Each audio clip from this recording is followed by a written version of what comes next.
சிந்து பாடவா தென்றலே. அத்தியாயம் 6. நேரம் நள்ளிரவை கடந்திருக்க பைத்தியம் பிடித்தது போல் சஹானாவை தேடினான் ஆதிரன். ஆனால் அவள் எங்கு தேடியும் கிடைக்காததால் சோர்ந்து போய் இருந்தான். ஆறுதல் சொல்லக்கூட யாரும் இல்லாமல் தனியாக காரில் படுத்திருந்தான்.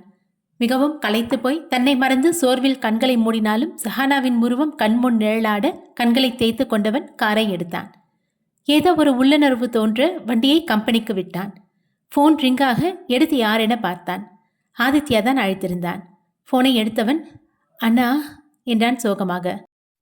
என்னாச்சுடா? நான் வெளியூர் போயிட்டு இப்போதான் வீட்டுக்கு வந்ததும் சந்தியாவும் அம்மாவும் அழுதுட்டு என்னென்னவோ சொல்கிறாங்க. சஹானா எங்கடா என்றான் ஆதித்யா. தெரியலண்ணா, நானும் எல்லா பக்கமும் தேடிட்டேன், எங்கேயும் கிடைக்கல.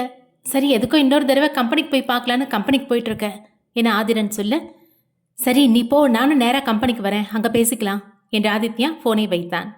தேவகியிடமும் சந்தியாவிடமும் விஷயத்தை சொன்னவன் காரை எடுத்துக்கொண்டு ஆதிரனின் கம்பெனிக்கு சென்றான்.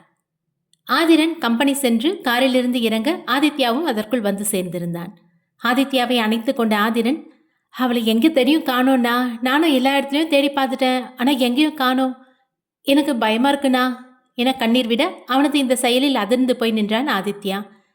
டேய் டேய் ரிலாக்ஸ்டா, ஒன்றும் இல்லை, இன்னொரு தடவை உள்ளே போய் செக் பண்ணலாம் வா, முதல்ல அவள் கம்பெனியை விட்டு போனாலா இல்லையான்னு கன்ஃபார்ம் பண்ணணும், வா என் கூட என்றவன் ஆதிரனை அழைத்து கொண்டு உள்ளே சென்றான்.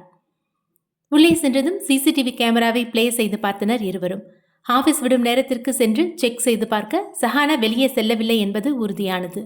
ஆதித்யா யோசனையுடன் அமர்ந்திருக்க, என்னன்னா சஹானா வெளியே போகவே இல்லை, அப்போ இங்கே தான் இருக்காளா, என்னன்னே புரியலையே என குழப்பத்துடன் சொன்னான் ஆதிரன். எனக்கும் அதே தான் யோசனையாக இருக்கு. ஆஃபீஸ் டைமில் வெளியில் போகலன்னா ஒன்று அதுக்கு முன்னாடியே வெளியே போயிருக்கணும், அப்படி இல்லைன்னா இங்கே தான் இருக்கணும் என ஆதித்யா சொல்ல, அப்போ ஒன்று பண்ணலாம் அண்ணா, சிசிடிவியில் சஹானா காலையிலேருந்து என்ன பண்ணுறா எங்கே போகிறான்னு பார்த்தா நமக்கு ஏதாவது க்ளூ கிடைக்கும்ல என்றான். கரெக்டா, நீ சொல்கிற மாதிரி செக் பண்ணி பார்த்துடலாம் என்றவன் காலையில் சஹானா கம்பெனிக்குள் வந்ததிலிருந்து பார்க்க ஆரம்பித்தனர். அதில் காலையிலிருந்து அவள் என்ன செய்தாள் என அனைத்தும் பார்த்து கொண்டு வந்தனர். மதியம் ஆதிரனை தேடி வந்துவிட்டு அவள் சோகமாக செல்வதை பார்த்தவன் மனம் கனத்தது. ஆதித்யா திரும்பி ஆதிரனை பார்க்க அவன் தலையை குனிந்து கொண்டான். என்னடா, அவ என்னமோ உன்கிட்ட பேச வந்திருக்கா, என்னன்னு கேட்க வேண்டியது தானடா, அப்படி என்னடா கோவம் அவன் மேலே, நீ இருக்கிறேன்னு தானடா அவளை இங்கே அனுப்பி வச்சேன், ஏண்டா என ஆதித்யா கேட்க ஆதிரன் குற்ற உணர்வுடன் தலை குனிந்தான். சஹானா அடுத்து என்ன செய்கிறாள் என ஆதித்யா பார்க்க கடைசியாக அவள் ஆஃபீஸில் பழைய ஃபைல்கள் எல்லாம் வைத்திருக்கும் அறைக்குள் சென்றவள் வெளியே வரவில்லை. அதன் பிறகு செக்யூரிட்டி சென்று கதவை பூட்டி வருகிறார். என்னண்ணா இது, சஹானா உள்ளே போயிட்டு வெளியே வரவே இல்லை, செக்யூரிட்டி பூட்டிட்டு வந்துட்டாரு, ஒருவேளை சஹானா உள்ளே மாட்டிக்கிட்டாளா என சந்தேகத்துடன் கேட்டான் ஆதிரன்.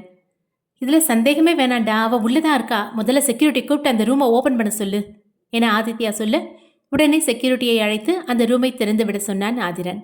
செக்யூரிட்டி சென்று சாவியை எடுத்து வந்து ரூமை திறந்துவிட பாய்ந்து கொண்டு உள்ளே சென்றான் ஆதிரன். அங்கு சஹானா மயங்கி விழுந்து கிடப்பதை பார்த்து அதிர்ந்து போனான். அவனின் பின்னால் வந்த ஆதித்யாவும் சஹானா மயங்கி விழுந்து கிடப்பதை பார்த்து அதிர்ந்து போய் நின்றான். சஹானாவின் அருகில் சென்ற ஆதிரன் குனிந்து அவளது கன்னத்தை தட்ட அவளிடம் எந்த அசைவும் இல்லை. சஹானா, சஹானா, என்னை பாரு ப்ளீஸ், உன்னை பார்க்க மாட்டேன், நான் சொன்னது தப்பு தான், அதுக்காக எனக்கு இவ்வளோ பெரிய தண்டனை வேணாம், நீ இல்லாமல் என்னால் இருக்க முடியாதுடி, தயவு செஞ்சு என்னை பாரு ப்ளீஸ், கண்ணை திறந்து என்னை பாருடி, நீ இல்லைன்னா நானும் இருக்க மாட்டேன் என அவன் பாட்டுக்கு பேசிக்கொண்டே செல்ல ஆதித்யா அதையெல்லாம் கேட்டு இன்ப அதிர்ச்சி அடைந்தான். இவ்வளவு சீக்கிரமே ஆதிரன் மனதில் சஹானா இடம் பிடிப்பாள் என அவன் சற்றும் எதிர்பார்க்கவில்லை. அவன் ஆதிரனையே பார்த்து கொண்டிருக்க அவனிடம் திரும்பிய ஆதிரன், அண்ணா சீக்கிரம் போய் கார் எடுங்க என்றவன் சஹானாவை தூக்க ஆதித்யா விரைந்து சென்று காரை எடுத்தான். ஆதித்யா காரை ஓட்ட பின்னால் சஹானாவின் தலையை தன் மடியில் சாய்த்து படுக்க வைத்திருந்தான் ஆதிரன். அவன் இன்னும் பதட்டத்திலிருந்து வெளிவரவே இல்லை. இன்னும் புலம்பிக் கொண்டே வந்தான். கண்ணாடி வழியாக ஆதிரனின் நடவடிக்கைகளை கவனித்துக் கொண்டுதான் வந்தான் ஆதித்யா. வண்டியை ஒரு பெரிய பிரைவேட் ஹாஸ்பிட்டல் முன் நிறுத்த கீழே இறங்கிய ஆதிரன் சஹானாவை தூக்கி கொண்டு உள்ளே ஓடினான். டாக்டரிடம் விஷயத்தை சொல்ல சஹானாவிற்கு சிகிச்சை அளிக்கப்பட்டது. வெளியே கவலையுடன் அமர்ந்திருந்த ஆதிரனின் தோளில் கை வைத்தான் ஆதித்யா. கண்கள் கலங்க அவனை நிமிர்ந்து பார்த்தான் ஆதிரன். என்னாச்சுடா உனக்கு, நீ இவ்வளோ ஃபீல் பண்ணி நான் பார்த்ததே இல்லையேடா என கேட்டான் ஆதித்யா. தெரியலண்ணா, அவளை இப்படி பார்த்ததும் என் உயிரே போன மாதிரி இருக்கு, அவளுக்கு ஏதாவது ஆச்சுன்னா என ஆதிரன் சொல்லி முடிப்பதற்குள் அவனை தடுத்த ஆதித்யா, டேய் ஏண்டா இப்படியெல்லாம் பேசுகிற, அவளை லவ் பண்ணுறியாடா என நேராக விஷயத்துக்கு வர அவனை அதிர்ந்து போய் பார்த்தான் ஆதிரன். சொல்லுடா, லவ் பண்றியா என அவன் மீண்டும் கேட்க, இதுவரை அண்ணனிடம் எதுவும் மறைத்து பழக்கமில்லாத ஆதிரன், ஆமா அண்ணா, நான் அவளை லவ் பண்றேன், எனக்கு கல்யாணம் ஒன்று நடந்தா அது அவ கூட தான் என சொல்ல ஆதித்யா சிரித்தான். அவன் சிரிப்பதை பார்த்த ஆதிரன், ஏன் சிரிக்கிறீங்கண்ணா, என் மேல கோவப்படுவீங்கன்னு நான் நினைச்சேன் என்றான் குழப்பத்துடன். பின்ன என்னடா, ஏற்கனவே கல்யாணம் பண்ண ஒருத்திய போய் அவளை தான் கல்யாணம் பண்ணுவேன்னு சொன்னா சிரிக்காம என்ன பண்றது என ஆதித்யா சிரித்து கொண்டே சொல்ல ஆதிரன் உறைந்து போய் நின்றான்.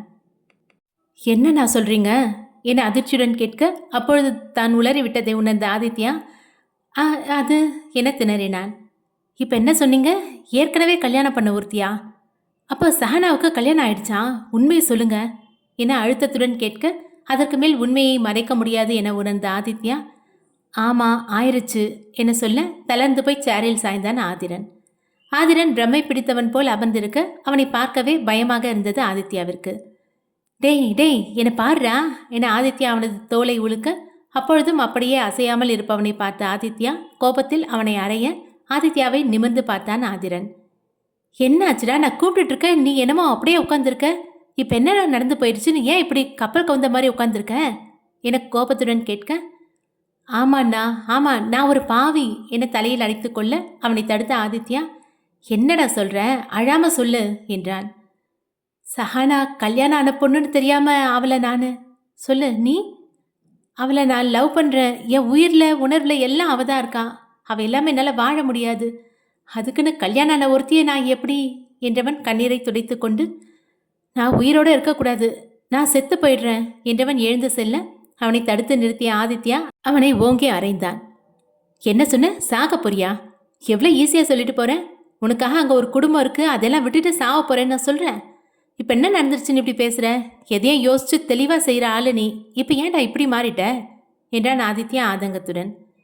தெரியல அண்ணா, நான் நானாவே இல்லை, என்னை சஹானா தான் ஆட்டி வைக்கிறா, அவளை மறந்துட்டு என்னால் வாழ முடியாது, கண்ணு முன்னாடி அவள் இன்னொருத்தன் கூட வாழறதை பார்த்துட்டு இருக்கிறதுக்கு செத்து போகிறதே மேல் என ஆதிரன் சொல்ல அவனை முறைத்த ஆதித்யா, இனி ஒரு தடவை உன் வாயிலேருந்து இந்த வார்த்தை வந்துச்சு நடக்கிறதே வேற, நானே உன்னை கொண்டு போட்டுருவேன் என சொல்ல, அதை செய்யுங்கண்ணா, எனக்கு வாழவே பிடிக்கல, என்னை கொண்டு போட்டுடுங்க ப்ளீஸ் என ஆதித்யாவின் கையை தனது கழுத்தில் வைத்து அழுத்த தனது கையை எடுத்த ஆதித்யா, சஹானாவை கல்யாணம் பண்ணதே நீ தாண்டா என கத்த, அதை கேட்ட ஆதிரன் சிலை என நின்றான். என்ன நான் சொல்கிறீங்க என்றான் நம்ப முடியாமல். ஆமாண்டா, சஹானா வேற யாரும் இல்லை, நீ தாலி கட்டின பொண்டாட்டி, என்ன நடந்துச்சுன்னா என்று ஆதித்யா நடந்த அனைத்தையும் சொல்லி முடிக்க ஆதிரன் எந்த ஒரு உணர்ச்சியும் இல்லாமல் அப்படியே நின்றான்.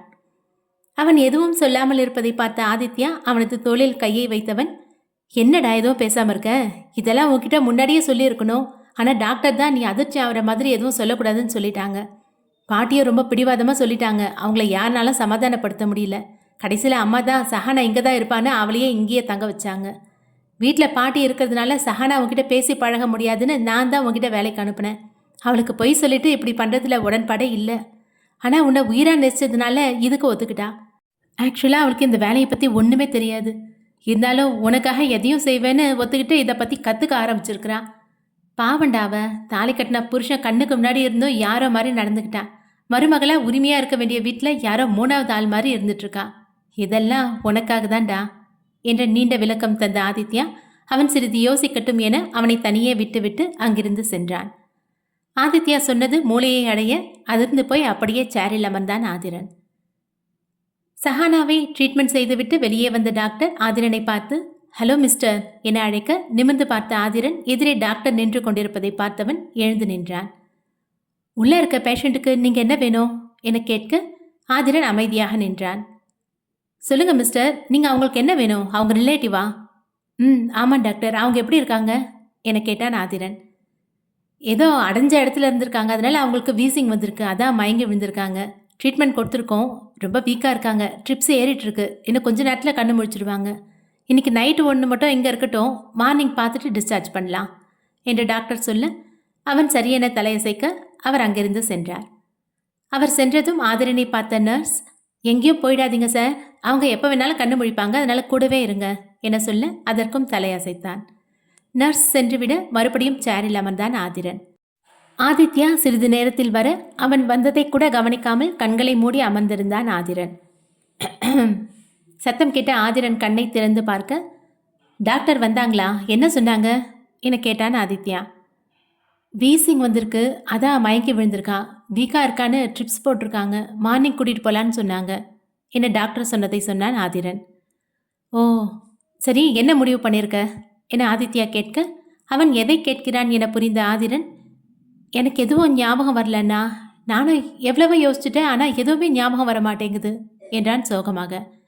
சரிடா, இப்போ ஞாபகம் வரலன்னா என்ன, அதான் நீ அவளை லவ் பண்ணுறல்ல, எப்படி அவளை கல்யாணம் பண்ணிக்க தானே போகிற, என்ன கொஞ்ச நாள் லவ் பண்ணிவிட்டு அப்புறம் கல்யாணம் பண்ணுவேன், இப்போ மட்டும் என்ன கல்யாணம் ஆயிடுச்சு, இனி லவ் பண்ணுங்க என ஆதித்யா சொல்ல, இல்லைண்ணா அது சரி வராது, எனக்கு ஒரு ஹெல்ப் பண்ணுவீங்களா என கேட்டான் ஆதிரன். என்னடா, என்ன பண்ணும் சொல்லு என கேட்க, ஆதிரன் சொன்னதை கேட்டு ஆதித்யா அதிர்ந்து போய் நின்றான். எனக்கு உண்மை தெரியும்னு யாருக்கும் தெரியக்கூடாது, முக்கியமாக சஹானாவுக்கு எதுவும் தெரியக்கூடாது என அவன் சொல்ல, அது கேட்ட ஆதித்யா அதிர்ந்தான். ஏண்டா, புரிஞ்சுதான் பேசுறியா, இல்லை விஷயத்தை கேட்ட அதிர்ச்சியில் மூளை எதுவும் குழம்பிடுச்சா என சந்தேகத்துடன் கேட்டான் ஆதித்யா.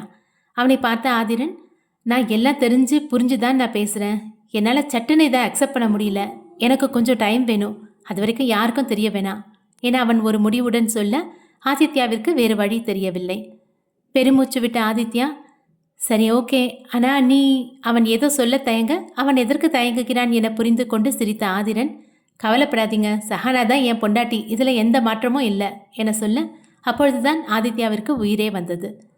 சரிடா, ரொம்ப டைம் எடுத்துக்காத, சீக்கிரமே ஒரு நல்ல முடிவாக எடு என்றான் ஆதித்யா. ஓகேண்ணா, நான் கிளம்புறேன், நீங்கள் சஹானாவை வீட்டுக்கு அழைச்சிட்டு வந்துடுங்க என ஆதிரன் சொல்ல, டேய் என்னடா ஊன் பாட்டுக்கு போகிறேன்னு சொல்கிறேன், உள்ளே இருக்கிறது ஊன் பொண்டாட்டிடா, யாரோ ஒருத்தி இல்லை என்றான் ஆதித்யா. எல்லாம் ஒரு காரணமாக தான் சொல்கிறேன், நான் கிளம்புறேன், நீங்கள் பார்த்து கூட்டிகிட்டு வாங்க, நான் இங்கே வந்த விஷயம் சஹானாவுக்கு தெரிய வேணாம் என்ற ஆதிரன் அங்கிருந்து கிளம்ப, ஆதித்யா அவனையே பார்த்து கொண்டு நின்றான். என்ன நடக்க போதோ கடவுளே, இதுக்கு ஒரு எண்டு காடு போடுப்பா என வேண்டிய ஆதித்யா அங்கிருந்து சேரில் போய் சாய்ந்து அமர்ந்தவன் அப்படியே தூங்கி போனான். காரை வீட்டு வாசலில் ஆதிரன் நிறுத்த சத்தம் கேட்டு தேவகியும் சந்தியாவும் ஓடி வந்தனர். டேய் என்னடா நீ மட்டும் வர, சஹானா எங்க, அவளை பார்த்தீங்களா, ஏன் அவளை கூட்டிகிட்டு வரல, நான் எத்தனை தடவை உங்கள் 2 பேருக்கும் கால் பண்ணேன், நீங்கள் ஏன்டா எடுக்கவே இல்லை என பதட்டத்துடன் கேட்டார் தேவகி. நடந்த கலவரத்தில் சஹானாவை கண்டுபிடித்த விஷயத்தை தேவகியிடம் சொல்லாததை நினைத்து வருந்தியவன், சாரிம்மா, டென்ஷனில் உங்ககிட்ட சொல்ல மறந்துட்டேன், சஹானா நல்லதா இருக்கா என்றான் ஆதிரன். அப்புறம் ஏங்க அவளை கூட்டிகிட்டு வரல, உங்கள் அண்ணாவும் அவளை தேடிட்டு தான் போனார், இன்னும் எந்த ஃபோனும் பண்ணலை என கவலையுடன் கேட்டாள் சந்தியா. அது சஹானா ஆஃபீஸில் தான் இருந்தா, ரூமுக்குள்ளே அவர் இருந்தது தெரியாமல் செக்யூரிட்டி லாக் பண்ணியிருக்காரு, நாங்கள் அதை கண்டுபிடிச்சி உள்ளே போனோம், உள்ளே இருந்ததுனால சஹானாவுக்கு வீசிங் வந்து மயங்கி விழுந்து கிடந்தா என சொல்ல, இடையில் பதறிய தேவகி, ஐயோ என்னடா சொல்கிற, இப்போ எப்படி இருக்கா என பதட்டத்துடன் கேட்க, இப்போ எந்த பிரச்சனையும் இல்லைம்மா, ரொம்ப வீக்காக இருக்கான்னு ட்ரிப்ஸ் போட்டிருக்காங்க, இன்றைக்கி நைட்டு மட்டும் இருந்துட்டு மார்னிங் டிஸ்சார்ஜ் பண்ணிடலான்னு டாக்டர் சொல்லியிருக்காரு. நைட்டு ஒருத்தர் மட்டும்தான் இருக்கணும்னு சொன்னாங்க, அதான் அண்ணா அங்கே இருந்துட்டு என்னை போக சொன்னார், மார்னிங் போய் கூட்டிகிட்டு வந்துடுறேன் என்றான் ஆதிரன். சரிப்பா, எப்படியோ சஹானாவுக்கு எந்த ஆபத்தும் இல்லாமல் நல்லபடியாக வந்துட்டா, அது போதும். சரி நீ சாப்பிட்டியா என தேவகி கேட்க, சாப்பிட்டேம்மா என பொய் சொல்லிய ஆதிரன் தேவகியிடம் சொல்லிவிட்டு அவனது அறைக்கு சென்றான். பாருங்க அத்தை, நான் தான் சொன்னேன்ல அவளுக்கு ஒன்றும் ஆகாதுன்னு, நீங்கள் தான் தேவையில்லாமல் கவலைப்பட்டுட்டு இருந்தீங்க என்றாள் சந்தியா. அது இல்லைம்மா, இந்த காலத்தில் வயசு பிள்ளைங்க வெளியே போனால் அவங்க திரும்பி வர வரைக்கும் வயிற்றில் நெருப்பை கட்டிகிட்டு இருக்க வேண்டியதாக இருக்குது, காலம் அப்படி இருக்குது, என்ன பண்ணுறது. சரி நீ போய் படு, ஆதித்யா வேற இல்லை, ஏதாவதுனா என்னை கூப்பிட்டு சரியா என தேவகி அக்கறையுடன் சொல்ல, சரிங்க அத்தை, நான் பார்த்துக்கிறேன், நீங்கள் போய் தூங்குங்க என்ற சந்தியா மேலே செல்ல போக, சந்தியா ஒரு நிமிஷம்மா என தேவகி அழைத்ததும் மேலே ஏறியவள் கீழே இறங்கி வந்தாள். சொல்லுங்க அத்தை. சஹானாவுக்கு இப்படி ஆனது, அவள் ஹாஸ்பிட்டலில் இருக்கிறது வீட்டில் யாருக்கும் தெரிய வேணாமா, ஏற்கனவே அத்தைக்கு அவள் வேலைக்கு போகிறது பிடிக்கல, இதில் இதெல்லாம் தெரிஞ்சால் தேவையில்லாமல் பிரச்சனை வரும், அதான் சொல்கிறேன் என்ன தேவகி சொல்ல, சந்தியாவுக்கும் அதுவே சரி எனப்பட்டது. சரிங்க அத்தை, நான் யார்கிட்டையும் எதுவும் சொல்லலை, இன்னும் அம்மா அப்பா கிட்ட கூட சொல்லலை, அவங்களுக்கும் தெரிய வேண்டாம் என்ற சந்தியா மேலே செல்ல தேவகியும் அவரது அறைக்கு சென்றார். தனது அறைக்கு வந்த ஆதிரன் நேராக பாத்ரூம் சென்றவன் ஷவரை ஆன் செய்து அதன் அடியில் நின்றான். குளிர்ந்த நீர் தலையில் விழ மனம் லேசானது போல் இருந்தது. ஏதோ யோசனையில் இருந்தவன் அப்படியே நேரம் போனது தெரியாமல் நின்று கொண்டிருக்க, திடீரென நினைவு வந்தவன் போல் ஷவரை ஆஃப் செய்துவிட்டு வெளியே வந்தான். ட்ரெஸ் மாற்றிவிட்டு வந்து பெட்டில் விழுந்தவன் கண்களை மூட சஹானா வந்து சிரித்தாள். அவனால் இன்னமும் ஆதித்யா சொன்ன விஷயத்தை நம்ப முடியவில்லை. தூங்கலாம் என்றால் சஹானா வந்து இம்சை செய்தாள். பெட்டிலிருந்து எழுந்து அமர்ந்தவன் தனது போனை எடுத்தான். சஹானாவிற்கு தெரியாமல் அவளை பல கோணங்களில் புகைப்படம் எடுத்து வைத்திருந்தான். அதை ஒவ்வொன்றாக பார்த்தவன், ஏண்டி ராட்சசி, எனக்கு ஏண்டி இந்த பாடுபடுத்துற? நீ என் லவரா இருக்கப்பவே என்ன சுத்த விட்ட, இப்போ பொண்டாட்டி வேற, இனி என்னென்ன பண்ணுவியோ? எதனால கொஞ்சம் பார்த்து பண்ணு, உன் மாமா பாவம். என் செல்ல ராட்சசி, இப்பவே எனக்கு எல்லாம் தெரியும்னு சொல்லிட்டு உன் கூட வாழணும்னு எனக்கும் ஆசையாக தான் இருக்கு. ஆனால் நான் சொல்ல மாட்டேன். நான் உன்னை நேசிக்கிறது உனக்கு தெரியும், இருந்தும் தெரியாத மாதிரி இருக்க. அதே மாதிரி நீ இன்னும் உன் காதலை என்கிட்ட சொல்லலை. நாம் புருஷன் பொண்டாட்டியாக வாழறதுக்கு முன்னாடி உன்னோட காதல் எனக்கு வேணும். என்னை கட்டி பிடிச்சி ஐ லவ் யூடா அப்படின்னு நீ சொல்லணும். சொல்ல வைப்ப. அப்போ உன் காதோரத்தில் ஐ லவ் யூ டி பொண்டாட்டின்னு நான் சொல்லுவேன் என்றவன் சஹானாவின் போட்டோவிற்கு முத்தம் கொடுத்தான். மறுநாள் காலை படுக்கையிலிருந்து எழுந்த ஆதிரன் வழக்கத்தை விடவும் அன்று உற்சாகமாக இருந்தான். பாத்ரூம் சென்று தன்னை சுத்தம் செய்து கொண்டு வந்தவன் ரூமிலேயே இருந்த ஜிம்மில் தினமும் செய்யும் உடற்பயிற்சிகளை செய்தான். வேர்வை வழியே உடற்பயிற்சிகளை செய்தவன் டேபிளில் வைக்கப்பட்டிருந்த கஞ்சியை எடுத்து குடித்தான். ரூம் கதவு திறக்கும் சத்தம் கேட்க திரும்பி பார்த்தான் ஆதிரன். ஷாலினி நின்று கொண்டிருப்பதை பார்த்தவன், பா ஷாலினி, என்ன காலையிலே வந்திருக்க என கேட்டான். சும்மாதான் மாமா, பிஸியாக இருக்கீங்களா என தயங்கி தயங்கி கேட்டாள் ஷாலினி. இல்லை ஷாலினி, என்ன விஷயம் சொல்லு. மாமா, கோயம்புத்தூரில் இன்னைக்கு என் ஃப்ரெண்டு மேரேஜ் ஒன்று இருக்குது, அதுக்கு போகணும். சரிப்போ, உன் அம்மா கிட்ட சொல்லிட்டு போக வேண்டியது தானே, என்கிட்ட எதுக்கு சொல்லிட்டு இருக்க என்றான் புரியாமல். அம்மா கிட்ட சொல்லிட்டேன் மாமா. அப்புறம் என்ன வந்து என அவள் தயங்க, என்னென்னு சீக்கிரமாக சொல்லு ஷாலினி, எனக்கு முக்கியமான வேலை இருக்குது என்றான் ஆதிரன். நீங்களும் என் கூட வாங்க மாமா ப்ளீஸ் என ஷாலினி கேட்க ஆதிரன் அதிர்ந்தான். பொழுது எப்பொழுது விடியும், சஹானாவை எப்பொழுது போய் பார்ப்போம் என அவன் காத்திருக்க ஷாலினி வந்து இப்படி கேட்டதும் நொந்து போனான். ஷாலினி, அது நீ வேணா சக்தியை கூட்டிகிட்டு போ என ஆதிரன் சொல்ல முகத்தை சோகமாக வைத்து கொண்ட ஷாலினி, ப்ளீஸ் மாமா, எனக்காக இது கூட செய்ய மாட்டிங்களா? நான் எப்போவாது தானே உங்களை ஏதாவது கேட்குறேன், அப்போ இப்படி சொன்னால் எப்படி மாமா என வருத்தத்துடன் சொல்ல, அதில்லை ஷாலினி, எனக்கு முக்கியமான வேலை ஒன்று இருக்குது, அதான் இந்த ஒரு டைம் மட்டும் அட்ஜஸ்ட் பண்ணிக்கோ ப்ளீஸ் என்றான் ஆதிரன். எதுவும் பேசாமல் ஷாலினி வெளியேற பெருமூச்சு விட்ட ஆதிரன் குளிக்கச் சென்றான். குளித்து முடித்து ரெடியாகி கீழே வர அவனை பார்த்த தேவகி, என்ன கண்ணா இவ்வளோ சீக்கிரமாக கிளம்பிட்டேன், டிஃபன் ரெடி ஆகிட்டுருக்கு, ஒரு 10 நிமிஷம் வெயிட் பண்ணனா சாப்பிட்டு போயிடலாம் என்றார். இல்லைம்மா, நான் ஹாஸ்பிட்டலில் போய் சஹானாவை கூட்டிகிட்டு வந்துடுறேன். ஹாஸ்பிட்டலுக்கு கிளம்பிட்டியா? சரி சரி, போய் கூட்டிகிட்டு வா, அவங்க வந்ததும் எல்லாரும் சேர்ந்து சாப்பிட்டுக்கலாம் என்றார் தேவகி. அவரிடம் சொல்லிக்கொண்டு ஆதிரன் புறப்பட, ஆதிரா என அழைத்தபடி வந்தார் ஷின்பகம். அவரது குரல் கேட்டு நின்றவன் திரும்பி, சொல்லுங்க பாட்டி என்றான். என்னப்பா விடிஞ்சது விடியாதுமா இவ்வளோ சீக்கிரமாக கிளம்பி போகிற என கேட்க தேவகியை பார்த்த ஆதிரன் ஷென்பகத்திடம், அது பாட்டி, இன்னைக்கு முக்கியமான மீட்டிங் ஒன்று இருக்குது, அதான் கிளம்பிட்டேன் என்ன சமாளிக்க. ஓ சரி, ஷாலினி ஏதோ கல்யாணத்துக்கு கோயம்புத்தூர் போகணும்னு சொன்னால் அவளை கூட்டிகிட்டு போயிட்டு வந்திருப்பா என ஷென்பகம் சொல்ல ஆதிரன் அமைதியாக நின்றான். அவரது பேச்சை ஆதிரன் என்றும் மறுத்ததில்லை. அவர் என்ன சொன்னாலும் தட்டாமல் செய்வான். இப்பொழுது என்ன செய்வது என யோசிக்க அவனது அமைதியை பார்த்த ஷென்பகம், என்னப்பா யோசிக்கிற, நான் எதுவும் தப்பாக கேட்டுட்டேனா என கேட்க, இல்லை பாட்டி, மீட்டிங் அதான் யோசித்தேன் என்றவன் ஷாலினி ரெடி ஆவதற்குள் ஹாஸ்பிட்டல் போய் சஹானாவை பார்த்து வீட்டுக்கு அழைத்து வந்து விடலாம் என நினைத்தவன், சரி பாட்டி, நான் அதை பார்த்துக்கிறேன், ஷாலினியை கூட்டிகிட்டு போயிட்டு வரேன், அவளை ரெடி ஆக சொல்லுங்க என்ன சொல்ல, நான் ரெடி மாமா என கையில் பெட்டியுடன் வந்தாள் ஷாலினி. அவளை பார்த்து சிரித்த ஷென்பகம், அதான் ரெடியாகி வந்துட்டாலே, கிளம்புங்க என்ன சொல்ல வேறு வழியின்றி ஆதிரன், சரி பாட்டி, நான் போய் ரெடி ஆகிட்டு வந்துடுறேன் என்றான்.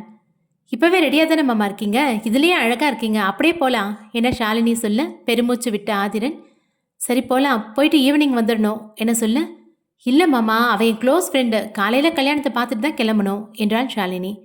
அதெல்லாம் இல்லை ஷாலினி, எனக்கு ஒர்க் இருக்குது, நைட் ரிசப்ஷன் முடிஞ்சதும் கிளம்பிடணும் என ஆதிரன் ஸ்ட்ரிக்டாக சொல்லிவிட அரை மனதாக தலையாட்டினாள் ஷாலினி. ஒரு நிமிஷம் இரு, ஆஃபீஸில் கால் பண்ணிட்டு வந்துடுறேன் என்றவன் கையில் ஃபோனுடன் வெளியே கார்டனுக்கு சென்றான்.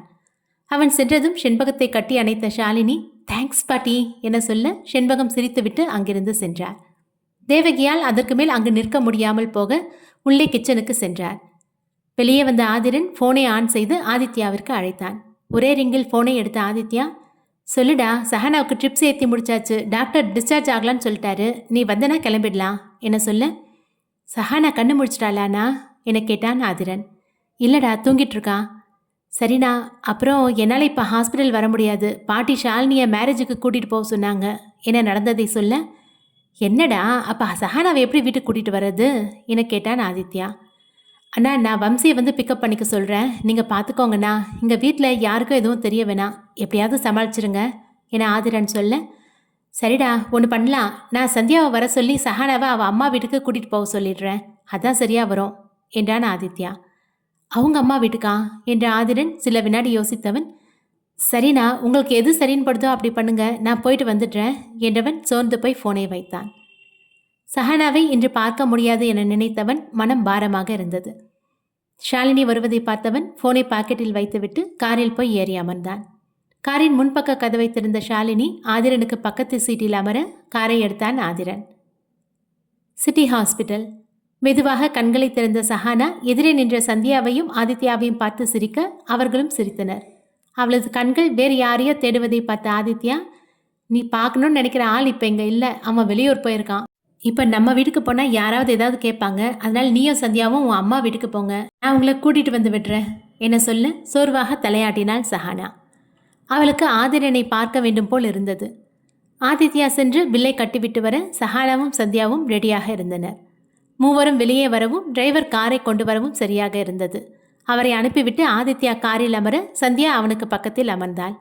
பின்னாடி கதவை திறந்து சஹானா ஏற காரை எடுத்தான் ஆதித்யா. வெளியே வேடிக்கை பார்த்து கொண்டு வந்தவள் கண்கள் கலங்க அப்படியே ஜன்னலில் சாய்ந்து கொண்டாள். வீட்டிற்கு வந்த சஹானா யாரிடமும் எதுவும் பேசாமல் அவளது அறையில் புகுந்து கொண்டாள். காயத்ரி எவ்வளவோ கேட்டும் சந்தியா எதையும் சொல்லவில்லை. இருந்தும் மனம் கேட்காமல் 100வது முறையாக காயத்ரி சந்தியாவிடம், என்னடி ஆச்சு, 2 பேரும் திடீர்னு புறப்பட்டு வந்திருக்கீங்க, அவள் என்னடானா ஒரு வார்த்தை கூட பேசாமல் ரூமே கத்தின்னு கிடக்கிறா, ஏதா இருந்தாலும் பரவாயில்ல சொல்லுடி என கேட்க, ஐயோ அம்மா, உங்ககிட்ட நான் எத்தனை தடவை சொல்கிறது, நீ பயப்படுற அளவுக்கு ஒன்றும் ஆகலம்மா, அவர் வெளியூர் போகிறாரு, அதான் அண்ணா அம்மா வீட்டுக்கு போகட்டுமான்னு கேட்டேன், சஹானாவும் வரேன்னு சொன்னா, அதனால் அவரை கூட்டிகிட்டு வந்து விட்டுட்டு போனார். ஏன் நாங்கள் இங்கே வரக்கூடாதா? கல்யாணம் ஆகி இவ்வளோ நாள் கழிச்சு 2 பேரும் இங்கே வந்திருக்கோம், ஏன் வந்து எதுக்கு வந்தேன்னு கேட்டுட்ருக்க? நாங்கள் வந்தது உனக்கு பிடிக்கலையா? இனி ஒரு தடவை இப்படி கேட்டால் 2 பேரும் கிளம்பிடுவோம் என சந்தியா கோபத்துடன் சொன்னாள். அவர்கள் பேசுவதை கேட்டு அங்கே வந்த ஜெகநாதன், அப்படி இல்லைம்மா, சொல்லாமல் திடீர்னு 2 பேரும் வந்திருக்கீங்கல்ல, அதான் ஏதோ குழம்பி போயிருக்கா, அவள் கேட்டது எதுவும் மனசில் வச்சுக்காதம்மா, நீ போய் ரெஸ்ட் எடுப்போம் என சொல்ல அவரிடம் தலையசைத்து விட்டு சஹானாவை தேடி சென்றாள் சந்தியா. ஜன்னலில் வெளியே பார்த்து கொண்டு அமர்ந்திருந்தாள் சஹானா. யாரோ வரும் சந்தடி கேட்க கண்ணீரை அவசர அவசரமாக துடைத்தாள்.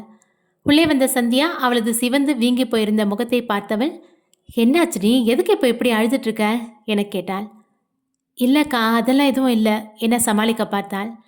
நீ இல்லைன்னு சொன்னாலும் உன் முகமே நீ அழுதுருக்கேன்னு காட்டி கொடுக்குது. ஏற்கனவே அம்மா என்னாச்சுன்னு கேட்டுட்ருக்காங்க, இதில் நீ இப்படி அழுதுட்ருக்கிறத பார்த்தா அவ்வளோதான் என சந்தியா சொல்ல அவளின் தோளில் சாய்ந்து அழுத சஹானா, என்னால் முடியலக்கா, அவர் ஏன் என்னை பார்க்க வரல, நேற்று அப்படி ஒரு நிலைமையில என்னை கொண்டு வந்து ஹாஸ்பிட்டலில் சேர்த்துருக்காங்க, என் மேலே அவருக்கு உண்மையான அக்கறை இருந்திருந்தா என்னை வந்து பார்த்துருப்பாருல்ல, நான் அப்படி என்னக்கா தப்பு பண்ணேன், எனக்கு மட்டும் ஏன் இப்படி நடக்குது அழுகையுடன் சொல்ல அவளது தலையை ஆதரவாக வருடைய சந்தியா, அழாத சஹானா, நீ இப்படி அழுதா எனக்கு கஷ்டமாக இருக்குது, எனக்காக நீ கல்யாணம் பண்ண போய் தானே உனக்கு இவ்வளோ கஷ்டம் என அவளும் அழ கண்ணை துடைத்து கொண்ட சஹானா, அக்கா அப்படியெல்லாம் ஒன்றும் இல்லைக்கா, உன்னாலெல்லாம் எதுவும் இல்லை, உன்னால தான் எனக்கு இப்படி ஒரு நல்ல வாழ்க்கை கிடச்சிருக்கு, அவர் மாதிரி ஒரு நல்ல புருஷன் எனக்கு கிடச்சிருக்காரு, ஆனால் என் தலையெழுத்து இப்படியெல்லாம் கஷ்டப்படணும்னு இருக்குது, அதுக்கு நீ என்ன பண்ணுவ, விடு, நான் அழலை, வா பெரியம்மாவை போய் பார்க்கலாம் என சொல்ல இருவரும் கீழே போய் காயத்ரியிடம் பேசி கொண்டிருந்தனர்.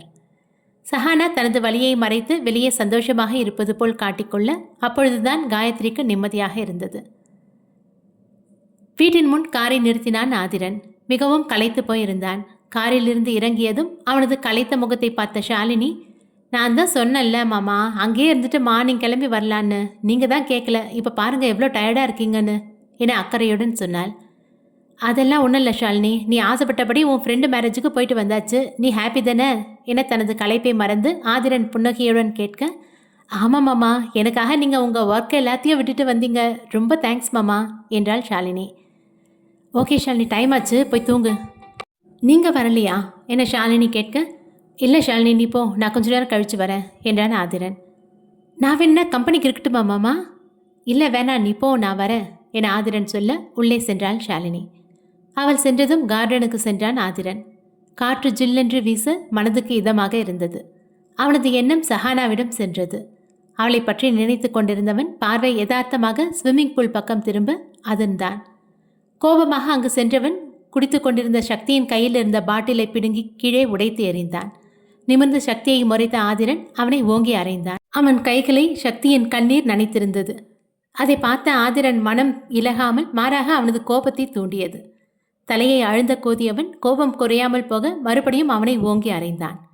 அடியை வாங்கிக் கொண்டு எந்த ஒரு உணர்ச்சியும் முகத்தில் காட்டாமல் எனக்கென்ன என்பது போல் அவன் நிற்க, என்னடா பண்ணிட்டு இருக்க? எவ்வளோ நாள் இந்த பழக்கம் இருக்கு உனக்கு என கோபத்துடன் கேட்டான். அவனது கோபத்தை பார்த்து சக்தி பயந்து போனான். அண்ணா என அவன் அழ, இனி அப்படி என்னை கூப்பிடாத, அதுக்கான தகுதி உனக்கு இல்லை, என்கிட்ட பேசாத, என் மூஞ்சிலே முழிக்காத என கோபமாக சொன்னவன் அங்கிருந்து நகர அவனது காலை பிடித்து கொண்டான் சக்தி. அண்ணா ப்ளீஸ், நான் சொல்கிறத கொஞ்சம் கேளுங்களேன் என அழ, என்ன நீ குடிச்சதுக்கு ஒரு ரீசன் சொல்ல போற, அதென்ன? ஒவ்வொரு குடிக்காரனுக்கும் ஒவ்வொரு காரணம் இருக்கும், அதுக்குன்னு அவன் பண்ணுறது சரின்னு ஆயிடாது. சே, உன்னை என் தம்பின்னு சொல்கிறதுக்கே எனக்கு அசிங்கமாக இருக்குது, என் மூஞ்சில் நீ முழிக்காத என சொன்னவன் கோபமாக அங்கிருந்து செல்ல, எழுந்து நின்ற சக்தி கண்களில் வழிந்தோடும் கண்ணீரை துடைத்தவன் இன்னொரு பாட்டிலை எடுத்து குடிக்க ஆரம்பித்தான். அங்கிருந்து சென்ற ஆதிரன் அவனது அறை வாசல் வரை சென்றவன் அப்படியே நின்றான். எதிரே இருந்த சஹானாவின் அறையை பார்த்தவன் ஏதோ தோன்ற அந்த ரூமின் கதவை சென்று திறக்க மெல்லிய வெளிச்சத்தில் பெட்டில் படுத்து தூங்கிக் கொண்டிருந்தாள் சஹானா. இது கனவா இல்லை நனவா என அவனால் நம்ப முடியவில்லை. மெல்ல பெட்டிற்கு அருகில் சென்றவன் தூங்கிக் கொண்டிருந்த சஹானாவை பார்த்தவன் அவனது கையை அவனே கிள்ளிக்கொள்ள, வலிக்குது. அப்ப நிஜமா சஹானா வந்துட்டாளா? எப்ப வந்தா? எப்படி வந்தா? அவ அம்மா வீட்டில் இருப்பான்னு தானே நினைச்சிட்டு இருந்தேன் என நினைத்தவன் தூங்கிக் கொண்டிருந்த அவளின் அழகை ரசித்தான். ஆதிரன் மெய் மறந்து அவளையே பார்த்து கொண்டிருக்க, இன்னும் எவ்வளோ நேரம் இப்படியே பார்த்துட்டு இருப்பீங்க என்ன சஹானா கேட்க அதிர்ந்து போனான் ஆதிரன். பெட்டிலிருந்து எழுந்து நின்ற சஹானா, சார் இன்னும் எவ்வளோ நேரம் இப்படியே பார்த்துட்டு நிற்பீங்கன்னு கேட்டேன் என்றால் கைகளை கட்டிக்கொண்டு. நீ நீ எப்படி இங்க என ஆதிரனுக்கு வார்த்தைகள் தந்தி அடிக்க, நான் எப்படி இங்கண்ணா? இது ஏன் ரூம், நீங்கள் தான் ரூம் மாதிரி வந்திருக்கீங்க என்றால் நிதானமாக. அதில்ல, நீ உன் அம்மா வீட்டுக்கு என அவன் இழுக்க, ஆமாம் எங்கள் அம்மா வீட்டுக்கு போயிருந்தேன், அதுக்கு என்ன சார் என்றால் சற்றே கடுப்பான குரலில். உன் அம்மா வீட்டுக்கு போயிட்டேன்னு அண்ணா சொன்னார், இங்கே எப்போ வந்த என ஆதிரன் கேள்வி கேட்க, ஈவினிங் வந்துட்டேன் என்றாள் சஹானா. அவன் எதுவும் பேசாமல் அமைதியாக இருக்க அவனை பார்த்த சஹானா, இன்னும் ஏதாவது கேட்கணுமா என கேட்க, ஆஹா என ஒற்றை வார்த்தை சொன்னவன் அதற்கு மேல் எதுவும் பேசாமல் தனது அறைக்கு சென்றான். அவன் சென்றதும் ரூமின் கதவை அடித்து சாத்திய சஹானா கோபமாக வந்து பெட்டில் அமர்ந்தாள். நைட்டு ஹாஸ்பிட்டலுக்கு கொண்டு போய் சேர்த்துமே பாவம் எப்படி இருக்கா என்னன்னு ஒரு வார்த்தை கேட்க தோணுதா? இதுக்கா நான் எங்கள் வீட்டுக்கு போகிறேன்னு சொல்லிட்டு வந்தேன் சே என நொந்து கொண்ட சஹானா எழுந்து சென்று ஜன்னல் பக்கத்தில் நின்றவள் வெளியே பார்க்க அவளது பார்வை குடித்து கொண்டிருந்த சக்தியிடம் நிலைத்தது. சக்தி தானே அது, இந்த நேரத்தில் அங்கே என்ன பண்ணுறான் அவன் என நினைத்தவள் கீழே இறங்கி சென்றாள். வெளியே வந்தவள் நேராக சக்தி இருந்த இடத்திற்கு சென்றாள். சக்தி குடித்து கொண்டிருந்ததை பார்த்து அதிர்ந்து போன சஹானா வேகமாக அவனது கையில் இருந்த பாட்டிலை தூக்கி எறிந்தாள். போதையில் அரை மயக்கத்தில் நிமிர்ந்து பார்த்த சக்தி எதிரே நின்றிருந்த சஹானா இரண்டு உருவங்களாக தெரிய, அண்ணி அண்ணி என உளறினான் போதையில். என்ன சக்தி இது, நீங்கள் குடிப்பீங்களா? அதுவும் இப்படி வீட்டில் உட்காந்துக்கிட்டு? நான் பார்த்தது வேற யாராவது பார்த்தா என்ன ஆகும் சக்தி என அவள் பாட்டிற்கு பேசிக்கொண்டு சென்றவள் அப்பொழுதுதான் கவனித்தாள் தான் பேசுவதை கவனிக்கும் நிலையில் அவன் இல்லை என்பதை. நீங்க வாங்க, வேற யாரோ பார்க்கறதுக்கு முன்னாடி முதல்ல ரூமுக்கு போங்க என்றவள் அவனை இழுத்து கொண்டு போய் அவனது அறையில் படுக்க வைத்தாள். அப்பொழுது அவனது பர்ஸ் கீழே விழ அதை எடுத்தாள் சஹானா. திறந்திருந்த பர்ஸை பார்த்தவள் அதிலிருந்த புகைப்படத்தை பார்த்து அதிர்ந்து போனாள். பர்ஸில் இருந்த அந்த புகைப்படத்தை மட்டும் எடுத்துக்கொண்டு பர்ஸை அங்கிருந்த டேபிள் மேல் வைத்துவிட்டு வெளியே வந்தவள் நேரே அவளது அறைக்கு சென்றாள். கையில் இருந்த புகைப்படத்தை சில வினாடி உற்று பார்த்தவள், இதுக்கு ஒரு முடிவு தெரியாமல் விடக்கூடாது என நினைத்தவள் போட்டோவை பத்திரப்படுத்தி கொண்டு தூங்க போனாள். அறை முழுவதும் பொருட்கள் இறைந்து கிடக்க தலையில் கை வைத்தபடி அமர்ந்திருந்தான் சக்தி. அறையின் கதவு திறக்கும் சத்தம் கேட்டு நிமிர்ந்து பார்த்தான் சக்தி. உள்ளே வந்த சஹானா ரூம் இருந்த கோலத்தை பார்த்து, என்ன சக்தி, எதையோ ரொம்ப நேரம் தீவிரமாக தேடி இருப்பீங்க போல, இதையா தேடினீங்க என மறைத்து வைத்திருந்த புகைப்படத்தை காட்ட அதை பார்த்தவன் அதிர்ந்து போய் நின்றான். என்ன இப்படி ஷாக் அடிச்ச மாதிரி நிற்கிறீங்க? இது எப்படி என்கிட்ட கிடைச்சதுன்னு யோசிக்கிறீங்களா? சார் நேற்று என்னென்ன பண்ணீங்க, எந்த நிலைமையில் இருந்தீங்கன்னு ஞாபகம் இருக்கா என்றால் கைகளை கட்டியபடி. அவளை நிமிர்ந்து பார்க்க முடியாமல் தலை குனிந்தான் சக்தி. அவனை பார்க்கவே பாவமாக இருந்தது அவளுக்கு. இப்படி பதில் சொல்லாமல் இருந்தால் என்ன சக்தி அர்த்தம்? நான் என்ன எடுத்துக்கிறது? ஒருவேளை என்கிட்ட சொல்ல தயக்கமாக இருக்கா? நான் எதுவும் அட்வான்டேஜ் எடுத்துக்கிறேன்னு நினைக்கிறீங்களா என சஹானா கேட்க உடனே அவளை நிமிர்ந்து பார்த்த சக்தி, அதெல்லாம் எதுவும் இல்லை அண்ணி, எனக்கு இதை யார்கிட்டையாவது சொல்லணும்னு இருக்குது. நான் இப்படியே இருந்தால் ஏதாவது பண்ணிப்பேனோன்னு பயமாக இருக்குது என்றான். இப்படியெல்லாம் சொல்லாதீங்க, என்னன்னு சொல்லுங்கள், என்னால் முடிஞ்சதை நான் செய்கிறேன் என சஹானா சொல்ல அவளிடம் மனம் திறந்து பேசினான் சக்தி. அவன் சொல்லுவதையெல்லாம் பொறுமையாக கேட்டவள், எப்போ கல்யாணம் என்றாள் நிதானமாக. இன்னும் ஒரு வாரத்தில் கல்யாணம், இதோ இன்விடேஷன் என பெட்டுக்கு அடியில் மறைத்து வைத்திருந்த கல்யாண பத்திரிகையை எடுத்து சக்தி நீட்ட அதை வாங்கி படித்தாள் சஹானா. முழுவதும் படித்து முடித்தவள் யோசனையில் இறங்க, நேற்று மனிஷா தான் இதை கொண்டு வந்து கொடுத்தான். எனக்காக கடைசி நிமிஷம் வரைக்கும் வெயிட் பண்ணவ, அப்படி நான் போகலன்னா அங்கேயே செத்துருவேன்னு சொன்னா. அவளை வர சொல்ல வேண்டியது தானே? 2 பேரும் மேஜர், நீங்கள் விருப்பப்பட்டு கல்யாணம் பண்ணிக்கிறது தடுக்க யாருக்கும் உரிமை இல்லை என்றாள் சஹானா. மனிஷாக்கு அதில் விருப்பம் இல்லை. அவள் அப்பா அம்மா சம்மதத்தோடு எங்கள் கல்யாணம் நடக்கணும்னு நினைக்கிறா. நான் இல்லைன்னா செத்தாலும் சாவாலை தவிர வீட்டை விட்டு வரமாட்டா என்றான் சக்தி. நீங்கள் என்ன முடிவு பண்ணியிருக்கீங்க? எனக்கு அவள் மேலே இன்னும் கோபம் இருக்குது. ஆனால் அவள் இல்லாத வாழ்க்கையை என்னால் நினச்சி பார்க்க முடியாது. அவள் செத்துட்டா நானும் செத்துருவேன் என்றாள் கண்கள் கலங்க. ஏன் இப்படியெல்லாம் பேசுகிறீங்க? எப்படி வாழணும்னு யோசிங்க. சரி கிளம்புங்க என்ன சஹானா சொல்ல சக்தி புரியாமல் பார்த்தான். எங்க என்றான் குழப்பத்துடன். மனிஷா ஊருக்கு. அவள் இப்போ இங்கே இல்லை தானே? நேராக அவள் வீட்டுக்கு போகிறோம், அவள் வீட்டில் பேசுகிறோம். அவங்க சம்மதத்தோட மனிஷாக்கும் உங்களுக்கும் கல்யாணம் நடக்கும், இது சத்தியம். எப்படி அண்ணி? அண்ணா இதுக்கு என அவன் தயங்க. இது உங்கள் வாழ்க்கை சக்தி. இதில் உங்கள் அண்ணாக்கு பிடிக்குது பிடிக்கல அப்படிங்கிறது முக்கியம் இல்லை. அவரை நான் சமாளிச்சுக்கிறேன், நீங்கள் கவலைப்படாமல் இருங்க என்றவள் அவனிடம் சில தகவல்கள் வாங்கி கொண்டு வெளியே வர அரைவாசலில் நின்றிருந்த ஆதிரனை கண்டு அதிர்ந்து போய் நின்றாள். அவனை பார்க்காதது போல் அங்கிருந்து நகர முயல அவளது கையை பிடித்து நிறுத்தினான் ஆதிரன். கையை விடுங்க என்றவள் அவளது கையை விடுவித்துக் கொள்ள போராட அவனது இறுக்கம் அதிகமாகியது. அவளை முறைத்த ஆதிரன் அவளை இழுத்து கொண்டு அவனது அறைக்கு சென்றான். உள்ளே அவளை தள்ளி அவன் கதவை சாத்தினான். கீழே விழுந்த சஹானா எழுந்து நிற்க அழுத்தமான காலடிகளை எடுத்து வைத்து அவளை நோக்கி சென்றான் ஆதிரன். உள்ளுக்குள் உதறல் எடுத்தாலும் அதை மறைத்து கொண்டு தைரியத்தை வரவழைத்து கொண்டவள், என்ன பண்ணுறீங்க? இப்போ எதுக்கு என்னை உள்ளே தள்ளினீங்க? என்னை விடுங்க, நான் போகிறேன் என கோபமாக சொல்லிவிட்டு அங்கிருந்து செல்ல போக அவளை தடுத்து நிறுத்தியவன், நான் கேட்கறதுக்கு பதில் சொல்லிட்டு இங்கேருந்து போ என்றான். என்னன்னு கேட்கணும், கேளுங்க. சக்தி ரூமில் உனக்கு என்ன வேலை? அவன்கிட்ட என்ன பேசிகிட்டு இருந்த? அது எதுக்கு உங்களுக்கு? உங்ககிட்ட அதை சொல்லணும்னு எனக்கு எந்த அவசியமும் இல்லை, என்னை விடுங்க என்னை சென்றவளை கையை பிடித்து நிறுத்தியவன், என தேவையில்லாமல் கோவப்பட வைக்காத, என்ன விஷயம்னு மறைக்காம சொல்லு என்றான் கோபத்துடன். கையை விடுங்க, வலிக்குது என்றவளின் கண்கள் கலங்க அதை பார்த்த ஆதிரன் அவளை பிடித்திருந்த கையை விட அவன் பிடித்திருந்த இடம் கன்றி போய் சிவந்து காணப்பட்டது. ஆதிரனை பார்த்து முறைத்த சஹானா, இப்போ உங்களுக்கு என்ன தெரியணும்? சக்தி கிட்ட என்ன பேசணும்னு தெரியணும் அதானே என கோபமாக கேட்டவள் சக்தி மனிஷாவின் காதல் பற்றியும் அவர்கள் சண்டை பற்றியும் இப்பொழுது அவளது திருமணம் பற்றியும் சக்தி சொன்னது அனைத்தையும் அவனிடம் ஒன்று விடாமல் சொன்னாள். அவள் சொல்வதையெல்லாம் பொறுமையாக கேட்ட ஆதிரன், அப்போ இதை தான் நேற்று சக்தி என்கிட்ட சொல்ல வந்தானா? நான் தான் அதை கேட்காம விட்டுட்டேனா என்ன சொல்ல? ஆமாம், நீங்கள் அவன் அண்ணா அப்படிங்கிறத விட ஒரு ஃப்ரெண்டாக அவனோட வெல்விஷராக நினச்சி உங்ககிட்ட எல்லா விஷயத்தையும் சொல்லணும்னு நினச்சிருக்கான். ஆனால் உங்களுக்கு தான் அதை கேட்கறதுக்கு பொறுமை இல்லையே. யார் என்ன சொல்ல வராங்கன்னு காது கொடுத்து கேட்குற பழக்கம்தான் உங்ககிட்ட இல்லையே. இன்னைக்கு நான் போய் இதை பற்றி பேசலைன்னா கண்டிப்பாக சக்தி ஏதாவது தப்பான முடிவு எடுத்திருப்பான். அவன் செத்துட்டா மனுஷாவும் செத்து போயிருப்பான். இதெல்லாம் உங்ககிட்ட சொல்லி மட்டும் என்ன ஆக போகுது? ஒரு யூஸும் இல்லை. என்ன பண்ணோன்னு எனக்கு தெரியும் என கோபமாக சொன்னவள் அவளது அறைக்கு சென்றாள்.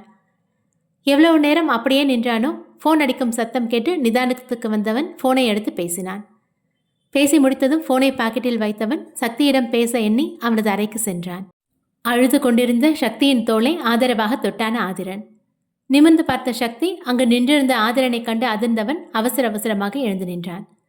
அண்ணா சொல்லுங்க, நான் கூப்பிட்டிருந்த நானே வந்திருப்பனே என்றான் சக்தி.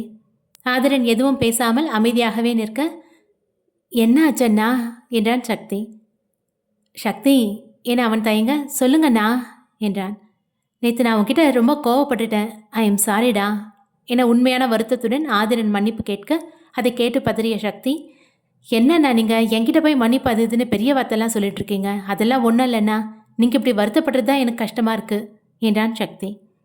அவனது தோலை ஆதரவாக தட்டிய ஆதிரன், நீ எதையும் போட்டு குழப்பிட்டு இருக்காத, நான் இருக்கேன் என சொன்னவன் அங்கிருந்து செல்ல அவன் எதற்கு அப்படி சொன்னான் என தெரியாமல் குழம்பி போய் நின்றான் சக்தி.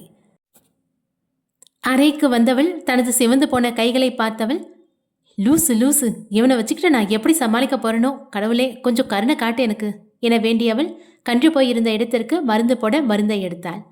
அதற்குள் அறையின் கதவு திறக்கும் சத்தம் கேட்க திரும்பி பார்த்தாள் சஹானா. ஆதிரன் உள்ளே வருவதை பார்த்தவள், இப்போ எதுக்கு இங்கே வராரு? சக்தி லவ்வுக்கு சப்போர்ட் பண்ணக்கூடாதுன்னு ஏதாவது சொல்லட்டும், இன்னைக்கு இருக்கு என மனதில் நினைத்தவள், இப்போ எதுக்கு இங்கே வந்திருக்கீங்க என்றாள் கோபத்துடன். எதுவும் பேசாமல் அவளின் அருகில் சென்றவன் அவளது கையில் இருந்த மருந்தை வாங்கினான். சஹானா புரியாமல் பார்க்க அவளை பெட்டில் அமர வைத்தவன் அவளது கையை பிடித்து கன்றி போய் சிவந்திருந்த இடத்தில் மருந்து போட ஆரம்பித்தான். அவனது இந்த செய்கையில் குழம்பி போனாள் சஹானா. அவள் அமைதியாக அமர்ந்திருக்க மருந்து போட்டு முடிந்ததும் அதை பெட்டில் வைத்தவன் அவளிடம் எதுவும் பேசாமல் அங்கிருந்து சென்றான். என்ன ஆச்சு இவருக்கு? வந்தாரு, மருந்து போட்டாரு, எதுவும் சொல்லாம போயிட்டாரு என யோசித்தவள், இப்போ இது முக்கியமா? நாளைக்கு மனிஷா ஊருக்கு கிளம்பணும், இங்க என்ன சொல்லிட்டு போறது என நீண்ட நேரம் யோசித்தவள் இறுதியாக ஒரு முடிவெடுத்து, சூப்பர் ஐடியா, இதுதான் சரி, இப்படியே சொல்லிட்டு கிளம்புவோம் என சந்தோஷமாக சொல்லிக் கொண்டவள் தூங்கச் சென்றாள். சஹானாவின் அறையிலிருந்து வெளியே வந்த ஆதிரன் நேராக மொட்டை மாடிக்கு சென்றான். அன்று பௌர்ணமி என்பதால் நிலா வெளிச்சம் மொட்டை மாடி முழுவதும் பிரதிபலித்தது. சக்தியை பற்றி சஹானா சொன்னதை நினைத்து பார்த்து கொண்டிருந்தான் ஆதிரன். அப்போது பின்னால் யாரோ அவனது தோளை தொட திரும்பி பார்த்தான். என்னடா இந்த நேரத்தில் எங்கே என்ன பண்ணிட்டு இருக்க என கேட்டான் வம்சி. அது தூக்கம் வரல, அதான் சும்மா என சமாளிக்க அவனை நம்பாத பார்வை பார்த்தான் வம்சி. ஏன்டா அப்படி பார்க்குற என ஆதிரன் கேட்க, ஒன்றும் இல்லை, சும்மா தான் பார்த்தேன் என்றான் அவனை பார்த்து கொண்டே. என இழுத்த ஆதிரன் அப்பொழுதுதான் நினைவு வந்தவனாய், அம்மா இந்த நேரத்தில் நீ என்ன பண்ணுற என திரும்பி கேட்டான். உன்கிட்ட ஒரு விஷயம் பேசணுன்னு உன்னை தேடி ஒரு ரூமுக்கு போனேன், நீ அங்கே இல்லை. ஃபோன் பண்ணி பார்த்தேன், நாட் ரீச்சபிள்னு வந்துச்சு. தூக்கம் வரல, கொஞ்ச நேரம் மேலே நிற்கலான்னு வந்தேன், இங்கே பார்த்தா நீ நின்றுட்டுருக்க என்றான் வம்சி. அவன் சொன்னதும் ஃபோனை எடுத்து பார்த்த ஆதிரன், டவர் இல்லைடா, அதான் நாட் ரீச்சபிள்னு இருந்திருக்கு, என்ன விஷயம் சொல்லு என சொல்ல எப்படி சொல்வது என தெரியாமல் தயங்கினான் வம்சி. அவன் தயங்குவதை பார்த்த ஆதிரன், என்னடா என்ன விஷயம் சொல்லு, என்கிட்ட உனக்கு என்ன தயக்கம் என நம்பிக்கை தர, நான் ஒன்று சொல்லுவேன், கோவப்படக்கூடாது என்றான் வம்சி. டேய் என்னடா இவ்வளோ பில்டப் கொடுக்குற, சும்மா சொல்லுடா. அது என அவன் விஷயத்தை சொல்ல வர அவனது ஃபோன் அதற்குள் அடித்தது. ஃபோனை எடுத்து பார்த்தவனது முகம் போன போக்கை பார்த்த ஆதிரன், என்னடா எடுத்து பேசு, ஏன் இப்படி பார்த்துட்ருக்க என சொல்ல, ஒரு முக்கியமான கால்டா, நான் உங்ககிட்ட நாளைக்கு பேசுகிறேன், குட் நைட் என்றவன் அவனின் பதிலை கூட கேட்காமல் கீழே இறங்கி செல்ல அவனது நடவடிக்கையை பார்த்த ஆதிரனுக்கு ஏதோ வித்தியாசமாகப்பட்டது. என்ன இவன் இந்த நேரத்தில் யார் ஃபோன் பண்ணியிருப்பா? பையன் இப்படி பாய்ந்து ஓடுறான், எங்கேயாவது சிக்கிட்டானா? நாளைக்கு எழுந்ததை என்னன்னு முதல்ல கேட்கணும் என சிரித்த ஆதிரன் நேரமாவதை உணர்ந்து கீழே சென்றான். மறுநாள் காலை. இன்னும் ஒரு வாரத்தில் வேதாச்சலத்தின் 60வது திருமண நாள் வருவதால் சஷ்டியப்த பூர்த்தி செய்வதற்கான ஏற்பாடுகள் செய்வது பற்றி அனைவரும் பேசிக் கொண்டிருக்க கையில் பேக்குடன் இறங்கி வந்தாள் சஹானா. காஃபி எடுத்துக்கொண்டு வந்த தேவகி, என்னம்மா கையில் பேக்கோட வர என கேட்க, அதான் என் ஃப்ரெண்டுக்கு மேரேஜ், ரொம்ப க்ளோஸ் ஃப்ரெண்டு, கல்யாணத்துக்கு 2 நாள் முன்னாடியே வர சொல்லி ரொம்ப கேட்டுக்கிட்டா, அதான் போயிட்டு வரலான்னு என தயக்கத்துடன் சொன்னாள் சஹானா. இல்லைம்மா, அத்தை மாமாவோட 60வது கல்யாண நாள் வருது, சஷ்டியப்த பூர்த்தி பண்ணலான்னு இருக்கோம், இந்த நேரத்தில் இன்னும் ஒரு வாரம் இருக்குல்ல அத்தை, அதுக்குள்ளே வந்துடுவேன், என் க்ளோஸ் ஃப்ரெண்ட் அத்தை, போகாமல் இருக்க முடியாது ப்ளீஸ் என அவள் கெஞ்ச, இதில் என்னம்மா இருக்குது, பார்த்து போயிட்டு வா, நீ தனியாக போயிட்டு வந்துடுவியா இல்லை கூட யாராவது துணைக்கு வர சொல்லட்டுமா என தேவகி அக்கறையுடன் கேட்க, இல்லை அத்தை வேணா, எனக்கு அது பழக்கமான ஊர் தான், நானே போயிட்டு வந்துடுறேன் என்றாள் சஹானா. அதான் அவள் போய்க்கிறேன்னு சொல்கிறாள்ல, போய்க்குவா விடு தேவகி என்றார் அங்கே வந்த செண்பகம். சஹானாவை ஒரு முறை பார்த்த தேவகி, சரிங்க அத்தை என்றார். அனைவரிடமும் சொல்லிக்கொண்டு கிளம்பி வெளியே வந்தாள் சஹானா. வெளியே வந்தவள் ஃபோனை எடுத்து சக்திக்கு அழைத்தாள். சொல்லுங்க, நீ கிளம்பிட்டீங்களா? நான் கிளம்பி வெளியே வந்துட்டேன், ஃப்ரெண்டு மேரேஜ்னு சொல்லிட்டு வந்திருக்கேன், நீ எதையாவது சொல்லிட்டு சீக்கிரம் கிளம்பி வா என ஃபோனை வைத்தாள் சஹானா. அதிகம் பேரெல்லாம் கூப்பிட வேணாம் திரு, சிம்பிளாக பண்ணுங்க என்றார் வேதாச்சலம். என்ன பண்ணீங்க, இதை கிராண்டாக பண்ணோன்னு நாங்கள் ஆசைப்படுறோம், நான் மினிஸ்டர், அரசியலில் முக்கிய புள்ளிகள் எல்லாரையும் கூப்பிடணும், அப்புறம் நம்ம கம்பெனியில் வேலை பார்க்குறவங்க, நம்ம சொந்தக்காரங்க, ஃப்ரெண்ட்ஸ் சர்க்கிள் எல்லாரையும் கூப்பிடணும் என்றார் திரு. ஆமாம்ப்பா, அண்ணா சொல்கிற மாதிரி எல்லாரையும் கூப்பிட்டு கிராண்டாக பண்ணணும் என்றார் மோகன். இல்லைடா அது என வேதாச்சலம் ஏதோ சொல்ல வர இடையில் புகுந்த ஆதித்யா, தாத்தா இதில் நீங்கள் எந்த ரெஸ்ட்ரிக்ஷனும் போடக்கூடாது, இது உங்கள் மகன் பேரன் எல்லாரோட ஆசை, ப்ளீஸ் தாத்தா என சொல்ல, சரிப்பா உங்கள் விருப்பம், உங்கள் எல்லாரோட ஆசை என்னவோ அப்படியே பண்ணுங்க என சம்மதித்தார் வேதாச்சலம். இவர்கள் பேசிக்கொண்டு இருக்க கையில் பேக்குடன் வந்தான் சக்தி. அவனை பார்த்த மோகன், என்னடா பேக்கோட வர, நீயும் வெளியே கிளம்பிட்டியா என கேட்க, ஆமாப்பா, கோயம்புத்தூரில் கான்சர்ட் ஒன்று நடத்துகிறோம், அதுக்கு தான் கிளம்புறேன் என்றான் சக்தி. என்னடா இன்னும் ஒரு வாரத்தில் வீட்டில் ஃபங்க்ஷன் இருக்குது தெரியும்ல, இப்போ போய் அது இதுன்னு சொல்லிட்டு இருக்க என்றார் மோகன். இல்லைப்பா, அதுக்குள்ளே வந்துடுவேன். டே என்னடா என மோகன் அவனை திட்ட போக, சித்தப்பா விடுங்க, அதான் அவன் வந்துடுவேன்னு சொல்கிறான்ல, அவன் கரியர் அவனுக்கு முக்கியம், போயிட்டு வரட்டும் விடுங்க என்றான் ஆதித்யா. ஆமாம் மோகன், அதான் இன்னும் ஒரு வாரம் இருக்குல்ல, அதுக்குள்ள அவன் வந்துடுவான் விடு என்றார் வேதாச்சலம். தேங்க்ஸ் தத்தா, நான் போயிட்டு வரேன் என்றவன் மற்றவர்களிடம் சொல்லி கொண்டு வந்து காரை எடுத்துக்கொண்டு வெளியே வர சஹானா அதில் ஏறிக்கொண்டாள். இருவரும் சென்றதும் மறைந்திருந்த ஒரு உருவம் காரில் ஏறி அந்த காரை பின்தொடர்ந்தது. சக்தி ஏதோ பதட்டத்தில் இருப்பதை பார்த்தவள், என்ன சக்தி, ஏன் இவ்வளோ பதட்டமாக இருக்க? நீ கவலைப்படாமல் இரு, மனிஷாவை உன் கூட சேர்த்து வைக்கிறது என் பொறுப்பு என சிரித்தாள் சஹானா. இல்லை நீ என்னன்னு தெரியல, எதுவும் தப்பாக நடந்துடக்கூடாதுன்னு பயமாக இருக்கு என்றான் பயத்துடன். நீ தேவையில்லாமல் பயப்படுறியோன்னு தோணுது. சஹானா இருக்க பயமேன், டோன்ட் ஃபீல் என அவள் டயலாக் பேச காரை சட்டென நிறுத்தினான் சக்தி. என்னாச்சு சக்தி, ஏன் கார் நிறுத்திட்ட? என்னன்னு தெரியல அண்ணி, கார் ஸ்டாப் ஆயிடுச்சு. நீங்கள் இருங்க, நான் போய் என்னன்னு பார்க்குறேன் என்றவன் கீழே இறங்கி சென்றான். நீண்ட நேரமாகியும் அவன் வராமல் போக சஹானா காரில் இருந்து கீழே இறங்கி சென்றாள். சக்தி எதையோ சரி செய்ய முயன்று கொண்டிருப்பதை பார்த்தவள், என்னாச்சு சக்தி என கேட்க, என்னன்னு தெரியல அண்ணி, கார் ஸ்டார்ட் ஆக மாட்டேங்குது என்றான் சக்தி. அவர்கள் பேசிக்கொண்டிருக்க அவர்களை பின்தொடர்ந்து வந்த கார் அவர்கள் அருகில் வந்து நின்றது. வேறு யாரோ என இருவரும் சாதாரணமாக இருக்க காரிலிருந்து இறங்கிய வம்சியை பார்த்து இருவரும் அதிர்ந்தனர். காரிலிருந்து இறங்கி வந்த வம்சி, என்னாச்சு, 2 பேரும் ஏன் இங்கே நின்றுட்டுருக்கீங்க என கேட்க, அது கார் ஸ்டார்ட் ஆகலை, அதான் இங்கே நின்றுட்டோம் என்றாள் சஹானா. எங்கே போகணும் சொல்லுங்கள், நான் ட்ராப் பண்ணுறேன். உங்களுக்கு எதுக்குங்க சிரமம், நாங்கள் போய்க்கிறோம் என சஹானா சொல்ல, ஹனுமனுக்கு உதவுன அணில் மாதிரி நினச்சிக்கோங்க, என்னையும் உங்கள் கூட்டணியில் சேர்த்துக்கோங்க என சிரித்தான் வம்சி. அவன் என்ன சொல்கிறான் என புரியாதது போல் இருவரும் பார்க்க அவர்களை பார்த்து சிரித்த வம்சி, நீங்கள் எங்கே போகிறீங்க, எதுக்கு போகிறீங்கன்னு எனக்கு தெரியும் என சொல்ல இருவரும் அதிர்ந்து போய் நின்றனர். நீங்கள் என்ன சொல்கிறீங்க என்றாள் சஹானா அதிர்ச்சியுடன்.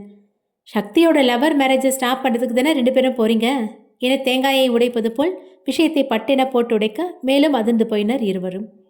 உங்களுக்கு எப்படி தெரியும் என சக்தி கேட்க, தெரியும் என்றான் வம்சி. அதான் எப்படி தெரியும் என புரியாமல் கேட்டாள் சஹானா. எனக்கு சொல்ல வேண்டியவங்க சொல்ல வேண்டிய நேரத்தில் சொன்னாங்க என சொல்ல சஹானாவும் சக்தியும் ஒருவரை ஒருவர் பார்த்து கொண்டனர். என்ன பார்க்குறீங்க? அது என சஹானா வார்த்தைகள் தந்தி அடிக்க, யார் சொன்னாங்கன்னு தெரியணுமா என்றான் கைகளை கட்டிக்கொண்டு. சஹானாவையும் சக்தியையும் பார்த்த வம்சி கொஞ்சம் நகர அவன் பின்னே மனிஷா நின்றிருந்தாள்.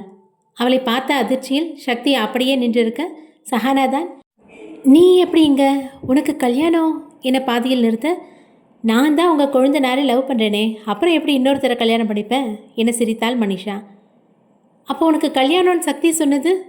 அது சும்மா சக்தி மனசில் நான் இருக்கிறேனா இல்லையான்னு தெரிஞ்சுக்க தான் எனக்கு கல்யாணம்னு சொன்னேன் என்றாள் மனிஷா. அப்போ அந்த கல்யாண பத்திரிக்கை என இன்னமும் நம்பாத குரலில் கேட்டாள் சஹானா. அது சக்திக்கு கொடுக்கறதுக்காக ஒரே ஒரு பத்திரிக்கை மட்டும் அடித்தோம் என்றான் வம்சி சிரித்து கொண்டே. சஹானா திரும்பி சக்தியை பார்க்க அவன் இன்னும் அதே நிலையில் தான் நின்றிருந்தான். சக்தியின் அருகில் வந்த மனிஷா, சார் ரொம்ப பயந்துட்டீங்க போல என சிரித்து கொண்டே கேட்க அவளை ஓங்கி அறைந்தான் சக்தி. சக்தி என சஹானா முன்னால் செல்ல அவளின் கையை பிடித்து தடுத்து நிறுத்தினான் வம்சி. அவன் அறைந்ததில் மனிஷா கண்கள் கலங்க அவளை இழுத்து அணைத்து கொண்டான் சக்தி. சாரிடி, உன்னை ரொம்ப கஷ்டப்படுத்திட்டேன் என்றவன் அவளது கழுத்து வளைவில் முகம் புதைத்தான்.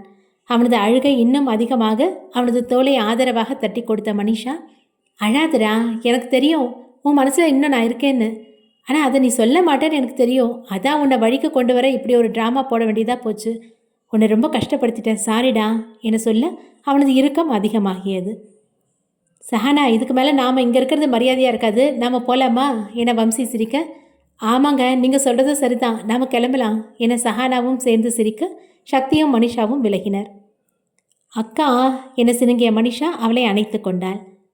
தேங்க்ஸ்க்கா, நீங்கள் மட்டும் இல்லைன்னா சக்தி மனசில் என்ன இருக்குன்னு தெரியாமலே போயிருக்கோம், ரொம்ப தேங்க்ஸ்க்கா என மனிஷா சொல்ல, நான் என்ன பண்ணேன், கல்யாணத்தை நிறுத்தலாம்னு வந்தால் அந்த கல்யாணமே பொய்யா தானே இருக்குது, நான் எதுவும் பண்ணவே இல்லையே, அப்புறம் எதுக்கு எனக்கு தேங்க்ஸ் சொல்கிற என புரியாமல் கேட்டாள் சஹானா.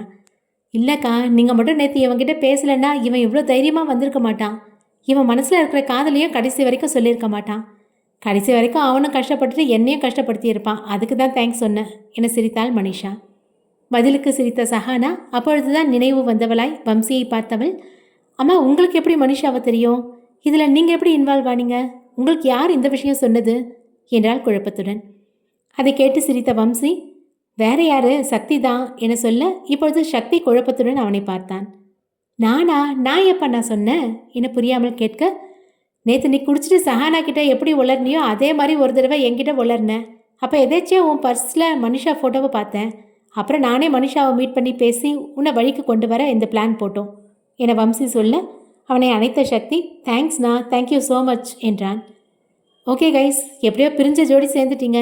ஒரு சின்ன அட்வைஸ், சண்டை போடுங்க வேணான்னு சொல்லலை, ஆனால் சீக்கிரமே சமாதானம் ஆயிடுங்க, இல்லைனா அதுவே அப்புறம் பழகிடும். ஹாப்பியாக இருங்க என வம்சி சிரிக்க விதியும் அவனை பார்த்து சிரித்தது. அடுத்த அத்தியாயம் விரைவில். நன்றி.